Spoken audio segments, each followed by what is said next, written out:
அஸ்ஸலாமு அலைக்கும் வரஹ்மத்துல்லாஹி வபரகாத்துஹு. சூரா அன்-நஸ்ர் இறங்கிய காரணம். சூரா அன்-நஸ்ர் மதீனாவில் இறங்கியது. இதை அப்துல்லா இப்னு அப்பாஸ், அப்துல்லா இப்னு ஜுபைர் மற்றும் தாபிஈயான அதா இப்னு யசார் ரலியல்லாஹு அன்ஹும் அறிவித்துள்ளனர். இந்த சூரா அல்லாஹுவுடைய தூதர் ஸல்லல்லாஹு அலைஹி வஸல்லம் அவர்களுக்கு ஐயாமுத் தஷ்ரீக் நாட்களின் நடுப்பகுதியில் இறக்கப்பட்டது. இரக்கத்திலிருந்து நபி ஸல்லல்லாஹு அலைஹி வஸல்லம் அவர்கள் இது விடைபெறுதலை குறிக்கிறது என்பதை உணர்ந்தார்கள். பின்னர் அவர்கள் மக்களிடையே எழுந்து விடைபெறும் உரை ஹுத்பத்துல் வதா நிகழ்த்தினார்கள்.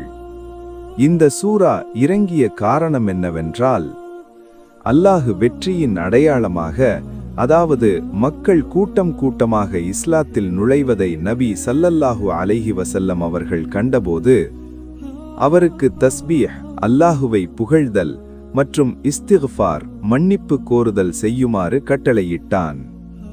உமர் இப்னுல் ஹத்தாப் ரலியல்லாஹு அன்ஹு அவர்கள் முஸ்லிம்களின் விஷயங்களில் ஆலோசனை பெற நபி ஸல்லல்லாஹு அலைஹி வஸல்லம் அவர்களின் பெரிய சஹாபாக்களை ஒன்று கூட செய்வார்கள்.